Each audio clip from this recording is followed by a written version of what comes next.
Olá, eu sou a Juliana e é um prazer ter vocês aqui no nosso primeiro MesaCast do curso Desenho de Disciplinas. Eu estou aqui com a Débora e o Irineu e a ideia do nosso MesaCast é a gente compartilhar um pouquinho práticas docentes com relação ao PDAF. E aí, para isso, a gente selecionou algumas perguntas recorrentes que a gente recebe ao longo dos últimos anos no curso. Então, a gente vai fazer esse bate-papo aqui para responder um pouquinho dessas dúvidas e compartilhar como tem sido o nosso dia a dia na formação de professores nos últimos aí 3, 4, 5, 7 anos já. Né? Vou começar, então, direcionando uma pergunta aqui para a Débora. Tá bom, Dé? Se precisasse escolher um, qual você acredita que seja o maior desafio para um docente ao se propor a desenhar uma disciplina ou curso? Eu acho que o maior desafio é o objetivo de aprendizagem, é o P, né? Porque quando a gente tem a nossa prática, né, de dia a dia, de sala de aula, a gente tem muito esse critério do conteúdo, né? Então, assim, o que eu vou ensinar, quais serão os tópicos, o que eu preciso que o aluno, né, o que eu preciso passar para o aluno, transmitir para ele. Então, objetivo de aprendizagem é um grande desafio, que é justamente dizer, bom, mas o que eu, né, quando eu tento traduzir uma pergunta simples, o que eu quero que o aluno seja capaz de fazer com isso, né? Então, eu vejo assim, por exemplo, no DDD, a gente, né, passam muitas pessoas e depois, às vezes, a gente se reencontra, né? Ou num desenho de um curso, num redesenho, ou numa atividade de avaliação depois de programa. E aí, nessa hora, volta a isso. Então, eu vejo o professor falar assim, por exemplo, num desenho de curso. Bom, vamos pensar os conteúdos, né? Quer dizer, conteúdo é aquela palavra, é aquele conceito que vem quando você está diante de uma coisa nova, né? Assim, é aquela coisa que fica muito forte, né? Então, eu vejo assim que esse, para mim, é o principal desafio. Como é que, de fato, né, eu não vejo uma separação, eu, professor, né, entre conteúdo e objetivo de aprendizagem, e começo a ver isso no dia a dia, de forma natural, quando eu for desenhar, quando eu for falar de avaliação, em qualquer... Né, porque eu vejo assim, quando há um momento de fazer alguma coisa aparentemente diferente, é o conteúdo que vem. E eu acho que ele é um desafio porque você tem desafios que de cara você olha e fala assim, nossa, esse negócio deve ser muito difícil. E ele é um desafio, mas você já vai preparado. Eu acho que o pior é aquele desafio onde você olha e fala assim, ah, não, isso aí é simples de fazer, né? E a compreensão de que você tem que pensar no objetivo de aprendizagem e não no conteúdo, isso é fácil do professor entender. Então, a gente dá exemplos, em anos, né, preparando, desenvolvendo professores, você tem, por exemplo, artifícios de exercícios de mostrar bons objetivos de aprendizagem, objetivos de aprendizagem ruins, e os professores conseguem diferenciar. Quando chega na hora de sentar e pensar nos objetivos da sua disciplina, aí muitas vezes a coisa trava. E é esse imaginar que é simples, que é fácil, mas o virar a chave é uma coisa complicada. Depois que vira, fica tudo mais fácil. Mas acho que esse é o principal Não é nada entrave. trivial, né? Eu percebo muito a dificuldade de a gente olhar o objetivo de aprendizagem como uma competência e uma habilidade. E pensando nisso, é uma ação que o aluno precisa demonstrar que ele sabe fazer. Né? E a gente tem uma dificuldade tremenda de pensar que ação é essa. Então, o professor tende ele a fazer ação. Né? Ele explica, ele calcula na lousa, mas ele não entende que quem deveria estar calculando e explicando é o aluno. Que é muito mais confortável, né? Porque o professor ele tem controle sobre tudo isso, sobre tudo aquilo que ele vai fazer. Mas é difícil ele pensar em ter controle sobre o que o aluno vai aprender, o que o aluno vai aprender a fazer com base naquele conhecimento, né? Naquele conteúdo que está sendo discutido. Muito bom. A gente fala muito também no início do curso do framework. Né? É uma das primeiras coisas que a gente sugere. Você poderia, Irineu, explicar por que o framework é tão importante? Olha, na verdade, ele para mim, ele se tornou importante a partir do momento em que, né, que eu enxerguei um framework, né, para representar um curso ou até um currículo. E eu acho que ele é importante como uma linguagem para expressar a ideia geral daquilo que a gente quer fazer, né? Seja uma disciplina, seja um currículo, mas no nosso foco aqui desse papo, uma disciplina, para que a gente possa ter uma visão do todo, de como é que as partes se integram, antes da gente descer para o detalhe, pensar, né, em cada módulo, aula a aula, etc. e tal. E obviamente, o quão ele pode ser útil depende um pouco de quanto essa linguagem visual, né, esquemática, ela é importante para a própria pessoa e para o próprio professor, né? Para mim, foi uma coisa assim, fantástica enxergar que eu poderia representar, né, a disciplina que eu estou querendo desenvolver num framework, num esquema, onde eu pudesse ter claro a qualquer momento o que essa disciplina envolve e como é que as coisas se relacionam e o que eu quero produzir com ela no aluno, o que eu quero que o aluno seja capaz de fazer. Mas, obviamente, eu acho que algumas pessoas podem ter mais facilidade com outros tipos de linguagem, né, lista de tópicos, etc. Mas para mim e para vários colegas, essa visão de uma figura, né, figurativa, num esquema, ou framework, como a gente chama, ela é mágica para nos acompanhar ao longo de todo o desenvolvimento do curso. Legal. Para mim, o frame ele traz um pouco a visão da jornada do aluno, né? O que a gente vai fazer com esse aluno, né? Para que ele atinja de fato as competências. Então, acho que o framework, até começar o curso pensando nele, ajuda a gente a cocriar um pouco a jornada, né? Acho que a gente tem nos últimos anos essa experiência de cocriação, né? De ir para a lousa, pegar, né, na lousa e ficar escrevendo e pensando já como seria essa grande jornada de aprendizagem, porque daí que vem um diferencial, né? Uma coisa que eu percebo nos últimos anos é que quanto mais a gente foca em pensar a jornada, nos força a virar a chave do conteúdo. Porque aí eu penso a experiência que o aluno vai, de fato, fazer em sala de aula. Isso é que é importante, porque, obviamente, um framework você pode representar várias coisas, mas eu acho que no desenho de disciplina, a ideia é você representar aquilo que o aluno deve ser capaz de fazer, né, ao final. E isso tem uma ligação, eu acho que com uma coisa que foi também muito mágica para mim, quando a gente começou a discutir o novo curso de engenharia aqui no INSPER, que foi a noção que a gente recebeu principalmente do presidente do Olin College, em vários artigos dele, de que a engenharia não era um corpo de conhecimento, mas um processo. E você precisava desenvolver no aluno, no estudante, a capacidade de realizar esse processo. E eu acho que isso vale para inúmeras áreas do conhecimento, principalmente as áreas que a gente atua aqui no INSPER, que são praticamente todas de formação profissional, né? Seja direito, administração, economia, engenharia. Você está formando profissionais que têm que ser capazes de articular esse conhecimento para realizar coisas. Essas coisas, esses processos podem estar representadas nesse framework. Muito bom. Acho um ótimo exercício, porque um framework, por mais que você ainda talvez tenha um pouco de dificuldade em pensar a jornada, mas você não vai conseguir usar só conteúdo puro, porque é uma articulação.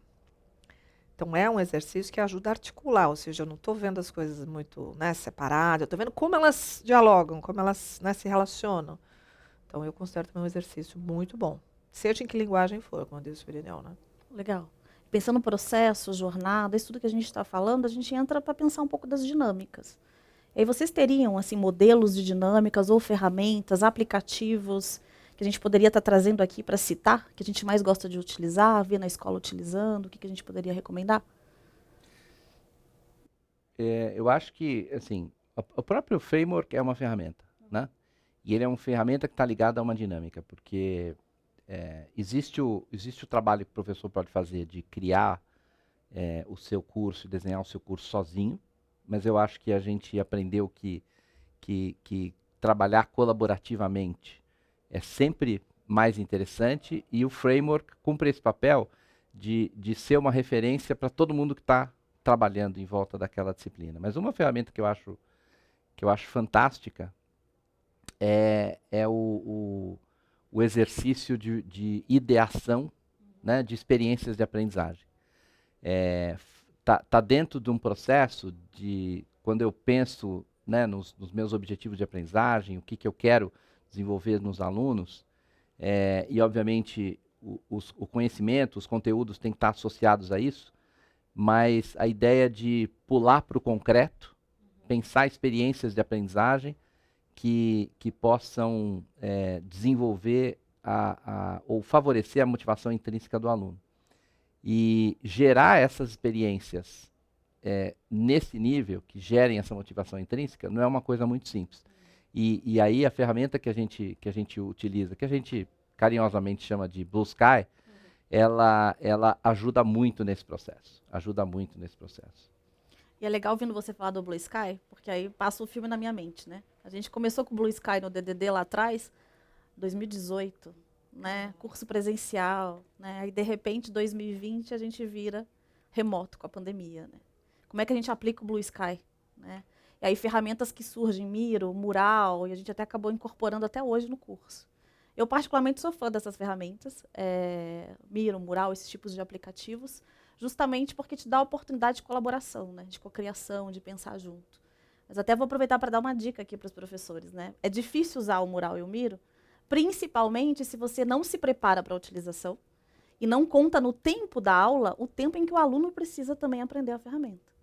A gente tem que tomar cuidado, porque às vezes a gente cria uma dinâmica, aplica ela usando a ferramenta, a tecnologia, mas esquece que a gente precisa de uns 10, 15, 20 minutos de ensinar o aluno como vai usar essa ferramenta para que, de fato, a dinâmica aconteça. Senão vira um caos, né? E acho que a gente, no início da pandemia, foi aprendendo isso usando esses aplicativos todos, né? Hoje, acho que a coisa já está bem mais estabelecida, a gente já está até fugindo deles para vindo, de fato, né, para esse contato mais humano. Mas são ferramentas que a gente tem utilizado, assim, mesmo no ensino presencial. E mesmo dinâmicas que você aplique presencialmente, acho que você tocou num ponto fundamental. Você precisa explicar o que vai acontecer. Né? Assim, é importante você dizer, olha, gente, a gente vai realizar isso, vai fazer essa dinâmica com esse objetivo, que é a mesma coisa que a gente fala do objetivo de aprendizagem. Quer dizer, o que a gente está querendo com isso? Né? Mas o que a gente... A não ser que realmente o efeito surpresa seja importante naquela dinâmica. Ou seja, eu não quero que as pessoas saibam, né? Porque vai ter alguma surpresa ali que eu acho importante. Mas a dinâmica, eu acho que esse preparar, porque senão fica uma expectativa, às vezes, que ela aconteça de uma forma, mas essa expectativa não foi colocada. Né? Então, como é que também o aluno vai saber como se comportar, como ele deve agir naquela dinâmica? Então, se existe uma expectativa de um determinado caminho, ou de algumas possibilidades, acho que precisa ser dito. Então, isso não é só tecnologia. Quer dizer, no próprio presencial, acho que precisa um pouco dessa instrução, né? A gente fez um experimento desse tipo em 18, 19 também, com relação ao estudo de caso. A gente recebeu alguns professores da pós-graduação dizendo: o aluno não se prepara para o caso. Mas nós estamos preparando o aluno para o caso? A gente chegou a desenvolver materiais para isso e simulamos, né? De fato, fizemos uma situação real em que a gente dedicou uma parte da disciplina para o professor explicar o caso, o método, a importância dele, para que ele servia, quais eram os objetivos de aprendizagem atrelados. E aí o aluno, de fato, se engajou no estudo de caso e foi muito mais efetivo. E eu diria até que eu classificaria esse como um segundo grande desafio, né, na construção do curso e mesmo na preparação de uma aula, que está relacionado ao primeiro que a gente discutiu, né, de você pensar de fato no objetivo de aprendizagem. Porque quando você vai para uma aula, quando o foco está no professor, ele se planeja para executar atividades, né? Mas, no fundo, quando você quer desenvolver o aluno, você precisa pensar que tipo de atividade o aluno vai realizar, né? Que é a experiência de aprendizagem que ele vai ter. E aí você lida com uma coisa sobre a qual você tem menos controle, que é quanto tempo o aluno vai demorar para fazer aquilo, né? E não dá para você ir para a aula dizendo assim, eu vou usar essa atividade, então vou lá começar a fazer e vou ver no que dá, né? Porque eventualmente você não chega no final, você realiza uma atividade, mas aquilo não atinge o objetivo que você tinha, né? E o aluno pode até, às vezes, não perceber. Você pode fazer uma pesquisa, alunos ficarem, né, super satisfeitos com aquela atividade, porque foi um grande entretenimento. Mas o que você quer não é entreter os alunos, né, fazê-los aprender. Então, isso traz um desafio, que é você pensar de fato no que o aluno vai fazer e, de certa forma, coreografar a aula, né? Coreografar, mas sabendo que o seu compromisso é com o resultado, é com o aprendizado do aluno. O que lhe faz pensar em estar flexível para improvisações, mudar a coreografia pensando em atingir o resultado, dado que você tem um elemento sobre o qual você não controla, que é o próprio aluno. E eu não estou falando não controla dele não fazer aquilo que você espera. No fundo, o seu resultado não está relacionado à sua atividade, está relacionado a alguma coisa que vai acontecer no aluno. Esse é o menos ponderável, é aquilo que você, né, tem menos controle. Mas se você parte sem ter essa coreografia, sem pensar, isso aqui vai demorar quantos minutos, para que o aluno possa fazer isso, que tipo de preparação ele deveria ter feito, né? Depois eu passo para essa outra etapa, quantos minutos. E, obviamente, é uma coreografia que você vai aprimorando ao longo do tempo, o que lhe faz pensar em que, da primeira vez que você executa, você tem que deixar folgas Legal. para Ouvindo você falarem, manejar, eu para lembrei um improvisar, pouco da para história da tentar garantir o engenharia, de a resultado gente que é o que de prototipar fato interessa. projetos antes de ir para a sala de aula, né? Então, os professores faziam a prototipação daquilo que se esperava como projeto, para ver se de fato atinge aquilo. Então, ia para a sala de aula. Eu imagino que você deve ter alguma experiência interessante para compartilhar desse processo. Não, dois grandes motivos, né? Primeiro, porque a pedagogia era muito diferente daquilo que a gente estava acostumado. Então, era bom prototipar. E a gente usou, na época, alunos da graduação de Administração e Economia para prototipar atividades que seriam feitas na engenharia. O outro grande motivo, que por si só já era importante, é que na engenharia, como você tem algumas atividades né, de laboratório, você mexe com algumas coisas que potencialmente pode dar bem errado, né?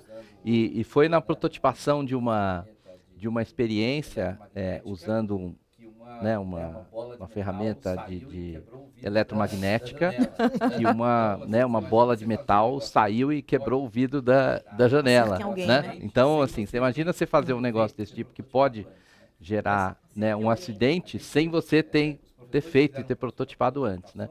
Mas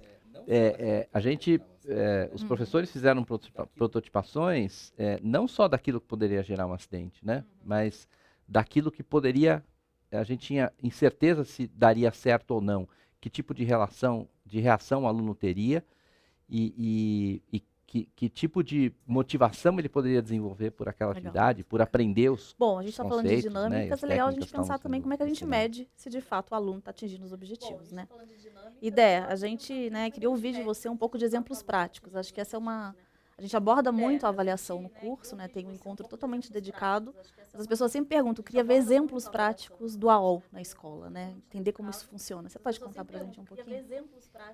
Olha, eu acho que essa questão da avaliação, para mim, é a que traz assim mais para o chão tudo que a gente fala no curso.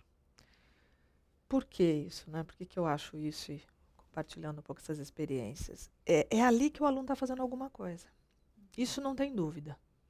Né? Pode ser que nas aulas eu tenha aulas com dinâmicas muito centradas em mim, professor, e mesmo nesse contexto, na hora da atividade, é um aluno que faz algo. E ele faz algo, ou seja, é um outro jeito de dizer eu deveria ter um objetivo de aprendizagem ali, porque eu estou pedindo para ele fazer algo.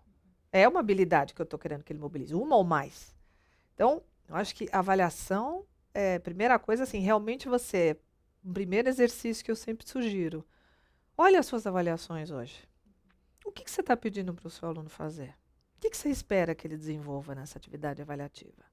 É aí que você começa, né, a pensar um pouco na questão do objetivo. Né? Então, assim, a gente não tem preconceito com nenhuma forma de avaliar. Você pode avaliar com prova, você pode avaliar com caso, você pode avaliar com projeto, tudo depende daquilo que a gente quer desenvolver, do momento do curso. Mas esse parar para pensar, afinal, o que está sendo pedido aqui para ele fazer? Né? Acho que ter essa clareza, essa consciência é muito importante, porque isso não é consciente. Né? Em geral, assim, eu posso mostrar para um professor uma prova e ele vai me dizer assim, nessa pergunta eu estou falando de tal coisa. Isso aqui está cobrando isso. Mas eu vou assim, mas o que a gente quer que ele faça com isso? Ele vai ter que fazer. Isso não é uma coisa tão clara para o professor. E pior, é isso que ele corrige.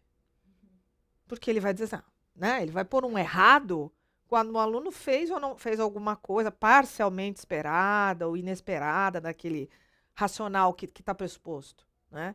Então é isso que corrige, é isso que vai gerar uma nota e não necessariamente estou com esse processo claro na cabeça. Né? E ao não ter esse processo claro, fica muito esse resultado final da nota. Porque, no fundo, eu deveria estar olhando e vendo assim, puxa, o que ele não está sabendo fazer? Isso é importante na disciplina? Ele não deveria sair dali sem saber fazer isso? Então, o que a gente pode tentar fazer para esse aprendizado acontecer? Né? Então, acho que a avaliação é a grande... Né, quando você começa a pensar, né? Porque assim, é o aumento que o aluno é o protagonista. Ele deve ser protagonista sempre, mas na avaliação, mesmo que eu seja altamente expositivo, é o momento em que ele é protagonista. E ele me faz alguma coisa ali que eu peço para ele fazer. Ele está sozinho para demonstrar o que sabe fazer. Tá, né, com várias pressões. Então, assim, acho que a gente... Uma coisa que eu diria é isso, né? Eu acho que o formato depende muito desse nível, desse objetivo. O que eu quero? Porque nós também não temos, isso é muito importante falar, não tem preconceito com memorização, se necessário. A gente não tem preconceito com nenhum nível, né, de cognição. Não é tudo tem que ser criar, quer dizer, não, tem coisas que pode ser que sejam importantes, que sejam memorizadas. Então, eu posso avaliar com um teste simples, uma pergunta, não importa, né? O importante é que tenha essa coerência. Então, a gente tenta fazer isso. Agora, por exemplo, nós estamos fazendo, né, um trabalho com o direito, muito próximo ao corpo docente, né? E a gente começou muito com avaliação. Né? Então, os professores fizeram todo o desenho do curso, estão desenhando nova disciplina, porque o curso está em andamento. Mas a gente foi muito se aproximando deles por conta da avaliação. E aí, na avaliação, pensando isso, o que estava sendo avaliado, né? E às vezes, outra coisa que a gente vê assim, às vezes o professor fazia um enunciado e os alunos entendiam algo completamente diferente do que ele achava que ele tinha pedido. Né? Então foi interessante, porque assim, a gente tem lá, né, uma pessoa do DEA que apoia muito essa reflexão, e vai assim vendo, e já vai fazendo um pouco essa leitura. Ele fala, professor, será que aqui o aluno não pode pensar isso, entender aquilo? E aí também tem uma outra coisa que o professor fala muito, que é assim, mas eu quero saber o que eles fazem. Só que aí às vezes fica aberto demais, se está aberto demais, ele vai fazer o que ele achar que deve. Quer dizer, então esses limites do que você está pedindo, né? Se você acha que está de fato conseguindo traduzir o que você deseja, tem muita essa coisa de achar assim, não, eu não tenho que dizer muita coisa no enunciado. Né? E aí o enunciado fica um pouco obscuro, você não sabe bem, o aluno, ainda mais se for uma prova, que é o momento que ele está tenso, ele tem um tempo de realização, ele sabe que aquilo de alguma forma vai gerar essa parte dele de nota. Então é o pior momento para eu tentar pensar, né, os caminhos que talvez ele vá. E no fundo, assim, que é uma pergunta que a gente faz muito no curso, afinal de contas, o que eu estou avaliando? Comportamento ou aprendizado? Sim. Né? Então, acho Isso explica um pouco, reflete a clareza e a mensurabilidade do objetivo de aprendizagem, né? Exato.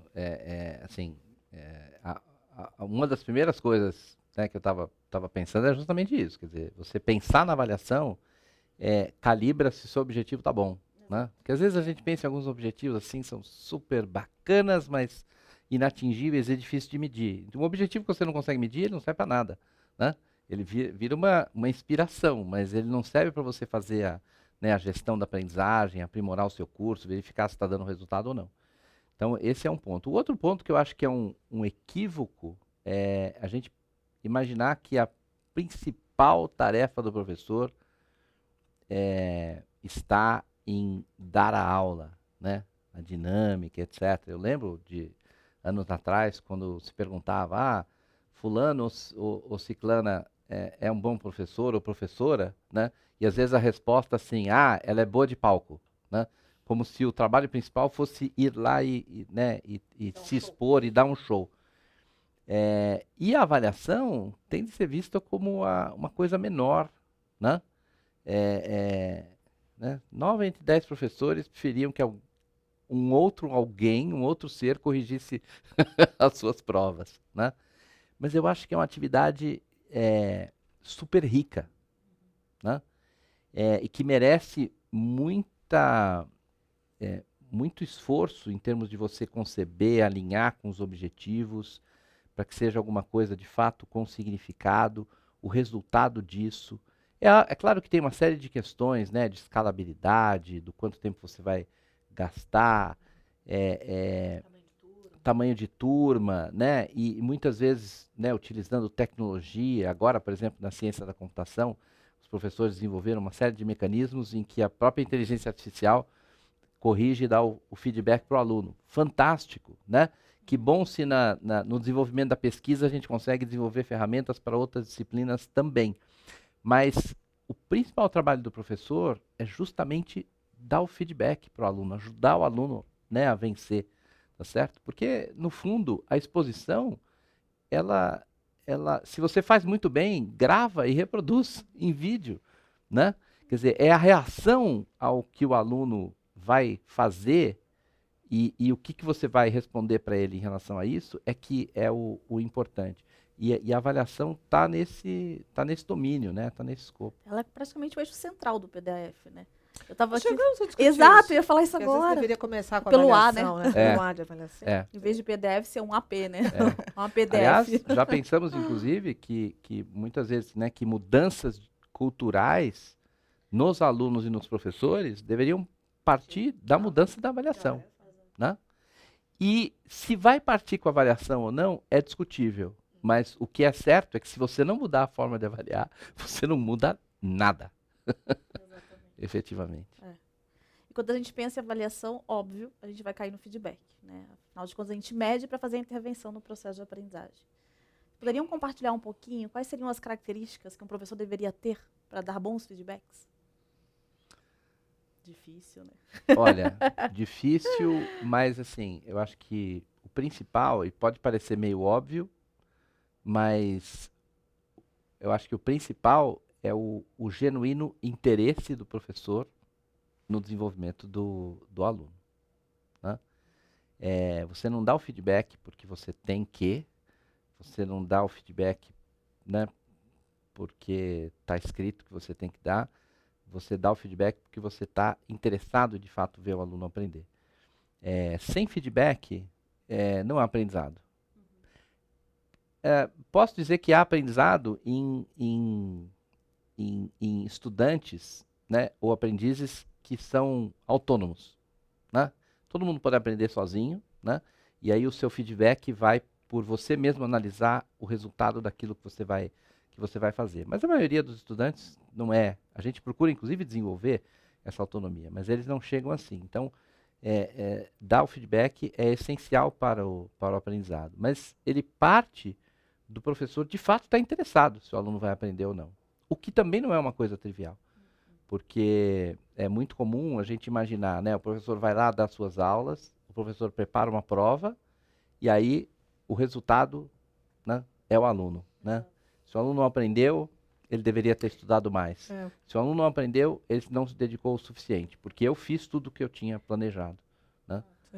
Acho que feedback, ele tem muito impacto em relação à avaliação. Quer dizer, a forma como você vê a avaliação reflete no feedback.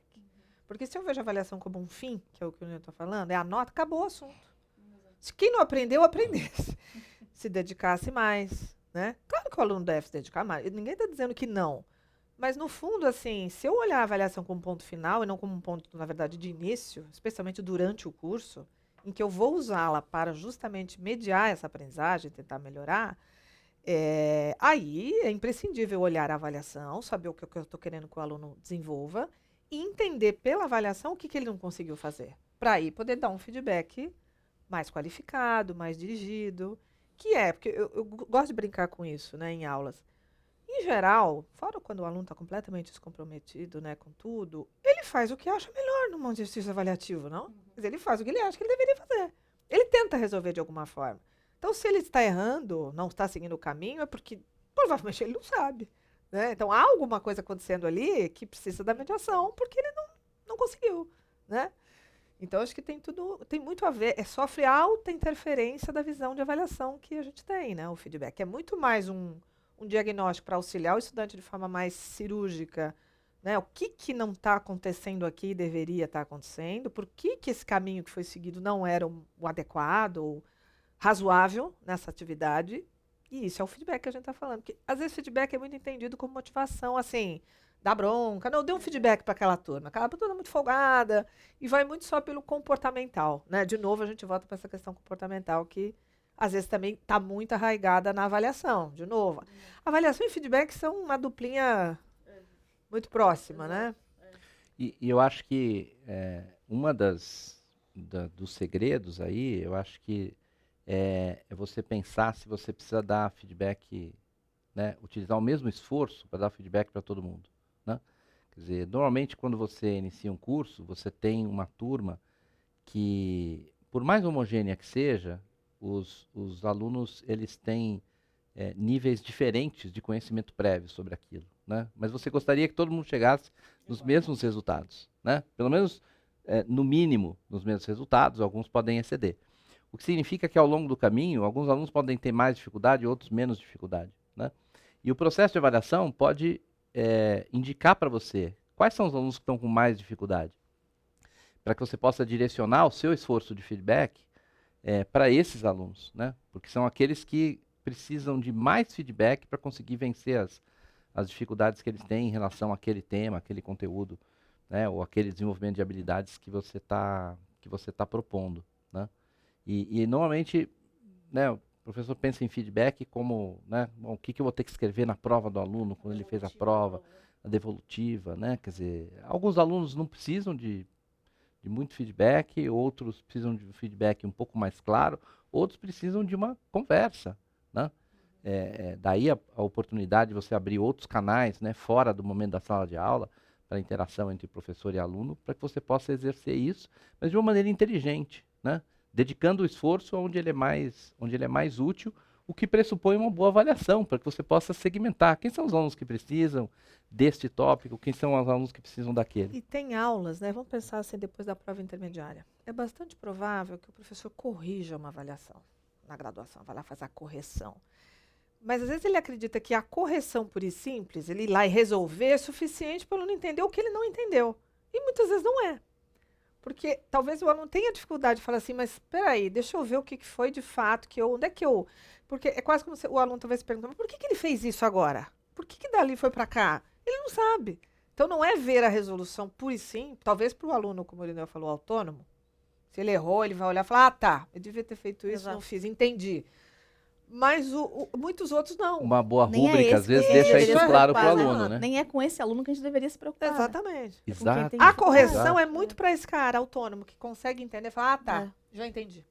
Onde é que foi o meu problema aqui, né? Esse é o ponto. E a grande habilidade do professor é de conseguir identificar na linha de raciocínio do aluno onde é que ele está falhando, né? Porque o docente, o professor, ele, pelo tempo em que ele estuda, né, aquele tema, aquele tópico, aquele conteúdo, ele tem uma organização mental daquilo, né? E o aluno, ele está começando a organizar os conceitos, né? E às vezes, quando essa organização não está perfeita, você tem dificuldade de fazer algumas conexões e aí você tem dificuldade de aprender. E o professor que já tem o mapa completo, ele precisa interagir com o aluno para perceber onde é que está essa falha. E aí você percebe e fala assim, ah, agora eu entendi qual é o seu problema. Vem aqui, vamos trabalhar, né? E aí você está dando aquele feedback essencial. Tudo isso que vocês estão trazendo está me levando, a cabeça está indo longe, né? Aí eu relembrei do nosso primeiro velho e bom amigo, curso do UDEA, o ACA, né? O aprendizado centrado no aluno. Que muito tempo, né, era muito centrado no dinâmicas ACA, né? A gente ouvia isso muito dos professores. E acho que espero que as pessoas que estão nos ouvindo entendam que o aprendizado centrado no aluno tem a ver com isso tudo que a gente está falando. Né? De fato, você colocar o aluno no centro do processo de aprendizagem e ter esse interesse genuíno do professor. De medir, pensar o objetivo, medir, trazer uma dinâmica alinhada a isso e também dar bons feedbacks, né? Visando o aprendizado do aluno, não a mera devolutiva de prova. Né? Quer comentar, ele deu um pouquinho do ACA? Eu acho, assim, eu acho que o ACA, né, o aprendizado centrado no aluno, ele foi super importante, né, na escola, foi a maneira da gente tentar trazer essa cultura, mas isso aconteceu também num período onde, em todo o ambiente educacional, dentro e fora do INSPER, surgiu essa ideia, né, das metodologias ativas, etc. e tal, que são muito bacanas, mas elas foram entendidas como um fim em si mesmo, né? Quer dizer, assim, quando é que eu sou um bom professor? Quando eu utilizo metodologias ativas, né? E por muito tempo, o ACA, ele foi compreendido por alguns professores, embora a gente começasse com a discussão dos objetivos de aprendizagem, o ACA era um conjunto de dinâmicas né? E aí acho que chegou um momento que a gente falou assim, nossa, como é que a gente traz isso de volta, né? Um sentido para essa dinâmica que ela não deve ser um fim em si mesma, ela é subordinada ao objetivo que eu tenho, né? E a ideia do PADF de você unir e deixar claro, olha, existe uma coisa que né, são os objetivos e como você planeja os outros elementos, existe uma coisa que são as dinâmicas que podem se utilizar de metodologias ativas, sentadas no aluno, tem avaliação, tem o feedback, essas coisas precisam estar integradas, mas no fundo tem um resultado que você quer atingir, que é o objetivo de aprendizagem. Todo o resto está subordinado a isso. Então acho que o PDAF deu um sentido, amarrou e resgatou. E por isso que eu acho que esse princípio ele está sendo muito bem recebido também fora do INSPER, né, com base na exposição do livro. Cada vez eu converso com diferentes instituições, né, e as pessoas falam assim, a gente está usando o livro aqui, distribuindo para os professores, etc. E eu acho que é isso que faltava um pouco, né? Para você não cair no modismo de dizer, eu tenho que utilizar aprendizagem baseada em projetos, eu tenho que utilizar metodologia ativa, eu tenho que utilizar peer instruction. Não, isso aqui é a nossa caixa de ferramentas, você precisa saber qual é o objetivo que você precisa atingir. E dá né? liberdade do professor de atuar, né? Claro, Na claro. forma do qual ele se sente mais leve, à vontade e acredita, né? Em prol do aprendizado. Muito bom. Bom, a gente está quase finalizando o nosso papo, mas o pessoal está pedindo para a gente compartilhar um pouquinho dos principais desafios que a gente sofreu nos últimos anos com relação à formação de professores, experiências desafiadoras que a gente tenha tido aí com formação de professores em desenho de cursos e disciplinas. Alguma memória aí? Eu vou compartilhar uma primeira. Eu acho que isso até talvez esteja mudando um pouco nos últimos tempos, assim. Mas a minha primeira memória, assim, é o professor, ele se sentir muito armado, assim, em relação a essa fala nossa, né? Essas ideias de aprendizagem que a gente traz, que não são nossas, na verdade, enfim, né? São compartilhadas com outras bases, outras fontes. Por que eu estou dizendo isso? Porque eu acho que existe esse desafio, que não é fácil, do professor entender assim, ele é um profissional que em geral não é formado para atuar. Ele tem que ter essa humildade. Porque, assim, é claro que a formação acadêmica que a gente tem, como mestrado, doutorado e outras, ela é imprescindível, mas ela não é suficiente para a docência. Então, assim, a gente vem com essa ideia de que... Porque é o que, inclusive, no caso do Brasil, a regulação diz isso. Se você tem essa titulação, você pode ser docente no ensino superior. Mas daí a ser docente de fato, né, começar a pensar em aprendizagem, ter um pouco de formação para isso, tem uma distância enorme. Né? E fora assim, que você foi formado historicamente assim. Toda a formação educacional de nós aqui, de qualquer pessoa que a gente perguntar, foi muito assim. Né? Muito focada no ensino, muito focada na exposição, e sabendo nada quase sobre a aprendizagem. Né?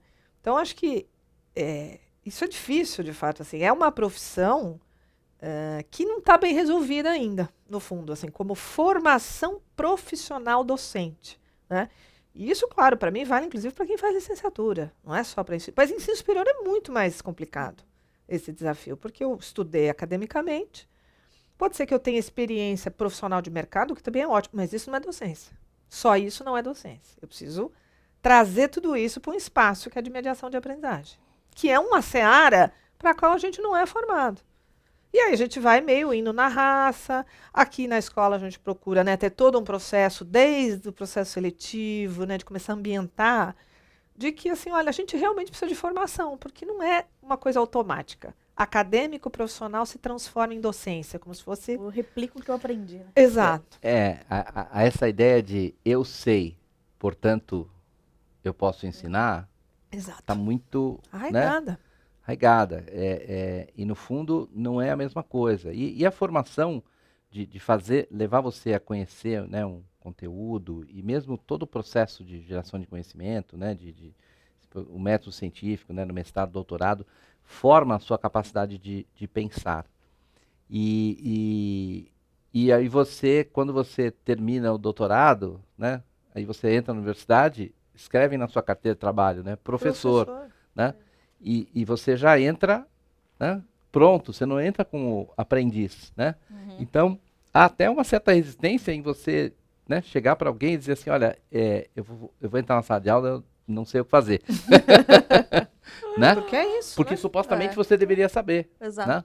Então, acho que esse desprendimento, né, e entender que esse desenvolvimento pessoal faz parte, né, Da do profissão, desenvolvimento dessa profissional, profissão. né?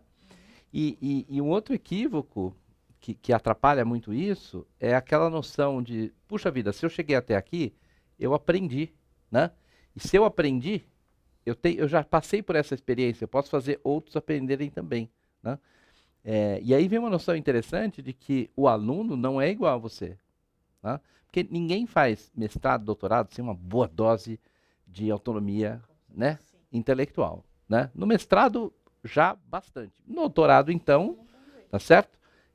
Ninguém vai te carregar, porque você está justamente mostrando como você pode aprender sozinho. Então, há uma diferença da natureza da pessoa, né, em relação ao professor que resolve investir, né, na sua carreira, mestrado, doutorado, do aluno que está se formando ali porque ele quer ir para o, né, pro mercado de trabalho, para uma atuação e tal. Vocês não são iguais, vocês não aprendem da mesma forma, né? E isso é uma coisa que a gente escuta muito de professor, né? Não, mas na minha época eu aprendi assim, ou eu aprendi assim, então meu aluno pode aprender assim. Não, não, não. Vocês não são iguais. Talvez se você estivesse formando acadêmicos, né, docentes, e aí você está mais próximo, né? Mas um primeiro workshop que a gente trouxe, trazendo um professor dos Estados Unidos, que foi indicado pelo Executive MBA Council, isso em 2000 e bolinha, né, no início lá do INSPER, ele trouxe um resultado de um estudo utilizando aquela ferramenta do Myers-Briggs para identificar, né, traços de personalidade, como é que as pessoas aprendem.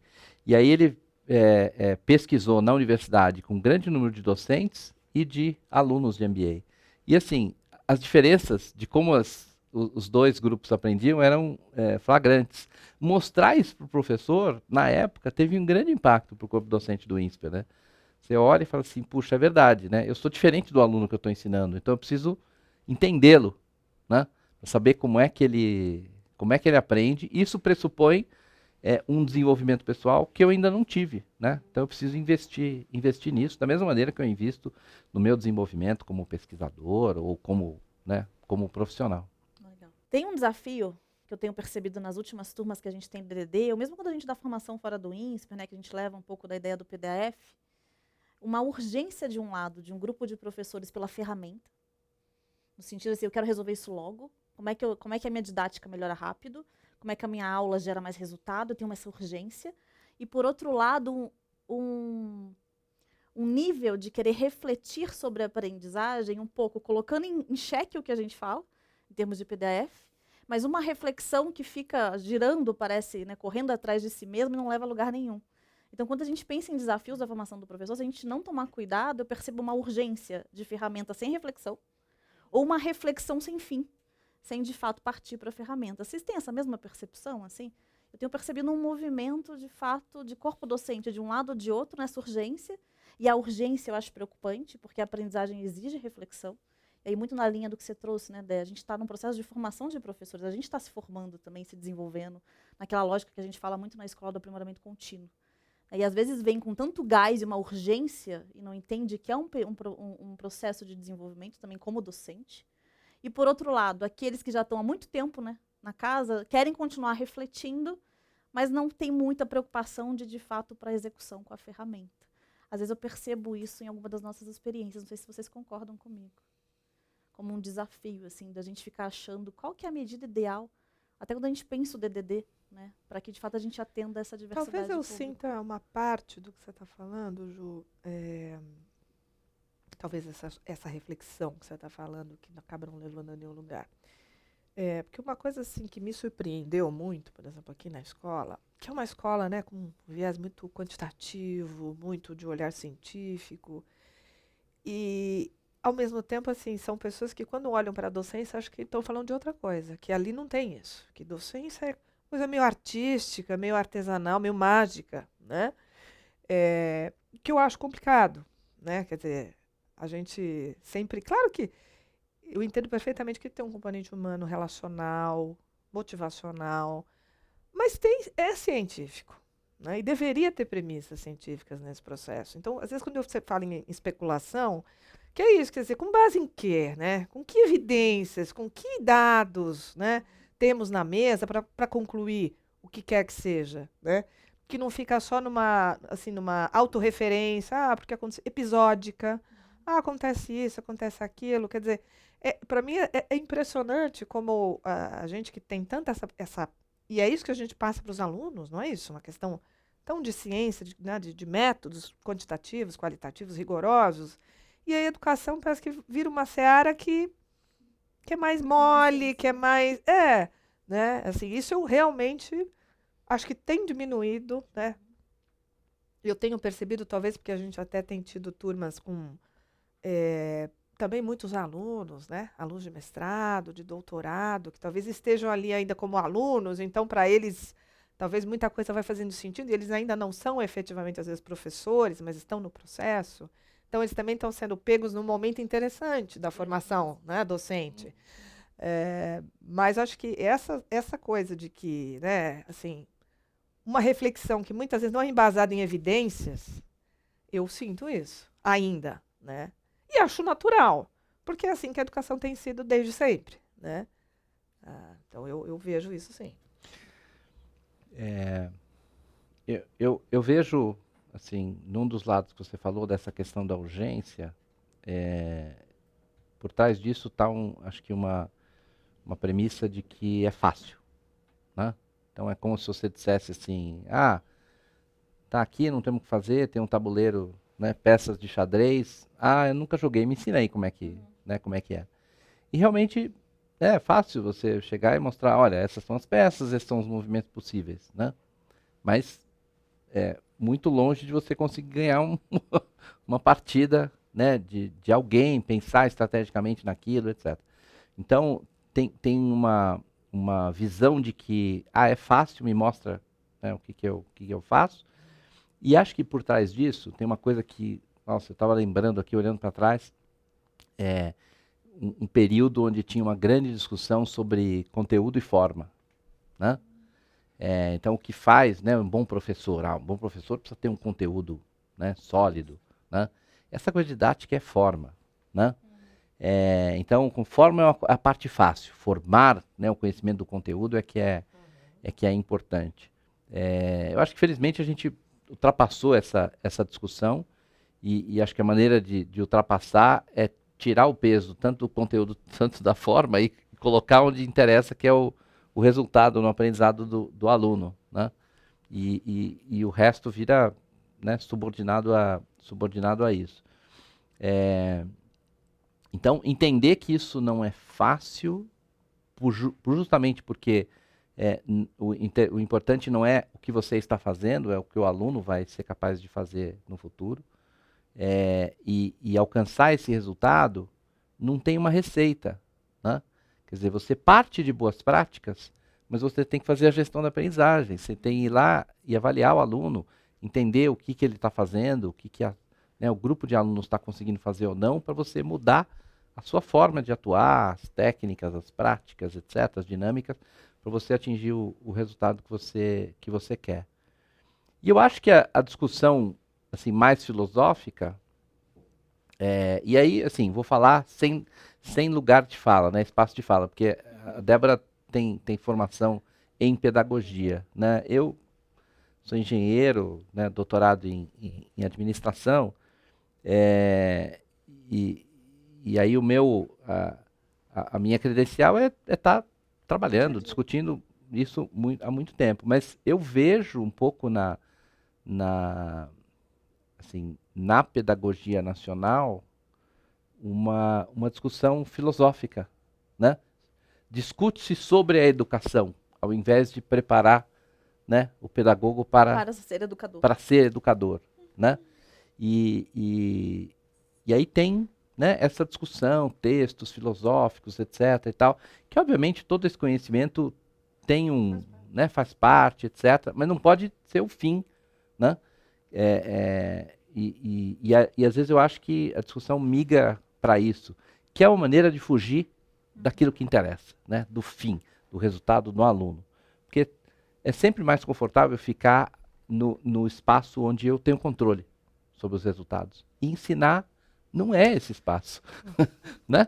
Porque o resultado não está em você, está no outro. Eu faria uma brincadeira, assim, dizendo assim, olha, qualquer um de nós, formados, mestres, doutores, a gente precisa de residência, que é a parte da residência, é como se fosse um médico. A gente precisa fazer residência. Sim. Não é porque eu fiz doutorado que eu já sou um bom docente. Eu preciso fazer um período de formação docente. O ISPER procura estimular muito isso, né? Quer dizer, olha, precisa sim fazer a sua residência, quer dizer, para você começar de fato a praticar, né, todo esse conhecimento que você adquiriu num processo que é de ensino-aprendizagem, que não está só focado mais na pesquisa, né, nos papers, no diálogo na fronteira do conhecimento, mas é assim, alguém, um grupo de pessoas que vai estar ali comigo para aprender, né? Então essa parte do que eu vou chamar de residência faz muita falta e precisa, né? Senão a gente cai nesse Praticar, né? lugar de assim, o A filosófico. docência também é uma habilidade. Com certeza.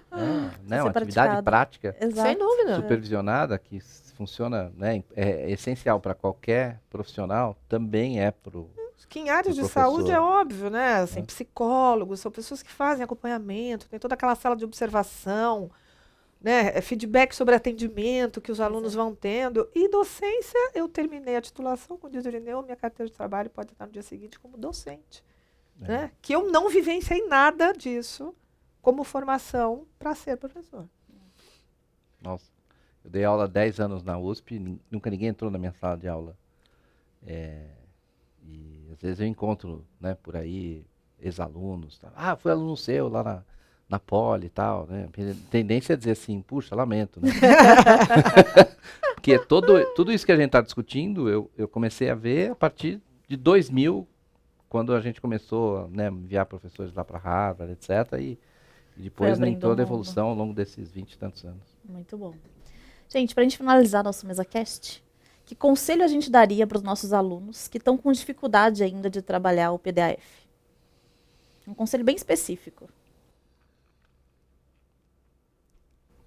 O meu é olhe para a sua avaliação. Pegue uma prova. Veja o que você está pedindo para os alunos fazerem e relacione isso com seus objetivos.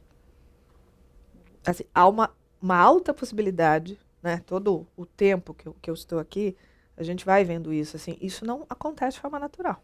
É muito comum a gente encontrar avaliações que não são alinhadas com aquilo que estava previsto no objetivo. Então, eu sugiro assim, vamos tomar esse choque de realidade. Olhar para o que eu estou pedindo hoje para meus alunos fazerem. Falar assim, bom, acho que ele tem que saber fazer. E o que ele tem que saber fazer? Essa é a pergunta. O que ele tem que saber fazer para resolver a sua atividade avaliativa? Tá bom. Olha para os teus objetivos. Acho que esse é o primeiro ponto importante. Meu conselho seria identifique um parceiro. Eu acho que esse processo de formação docente não deveria ser um processo solitário, né?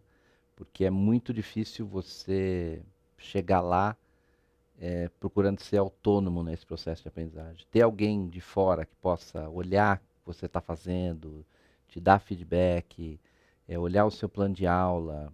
Pode ser da mesma área de ensino ou outra área, mas alguém que esteja legitimamente interessado também no desenvolvimento para que vocês possam trocar. Eu acho que facilita muito você ter alguém com quem conversar e trocar nesse processo. E você, Ju, o que você sugere? Eu sugiro ganhar uma certa consciência na execução do PDAF. No sentido assim, a gente faz o PDAF, planeja o desenho, vai para a sala de aula com a consciência de prestar atenção em si mesmo e nos alunos, para ver se de fato o planejado está batendo com o realizado. Né? Acho que esse ganho da consciência corporal sua na aula, na mediação, na dinâmica, eu acho que ela é importante para um aprimoramento contínuo. Né? Você precisa se perceber no processo como professor e ter os insights. Será que o que eu fiz hoje aqui está funcionando? Eu estou lembrando do objetivo de aprendizagem? Eu acho que ganhar essa consciência ajuda muito. E paciência, né, gente? A gente sabe, leva alguns anos, né? Exatamente. Gente, eu amei estar aqui com vocês. É sempre uma delícia a gente se reunir para falar de ensino e Nós aprendizagem. também, Né? acho. A gente adora, né? Espero que vocês aí em casa também tenham gostado. Foi um prazer estar com vocês aqui. E a gente se vê no próximo MesaCast. Obrigada, gente. Obrigada.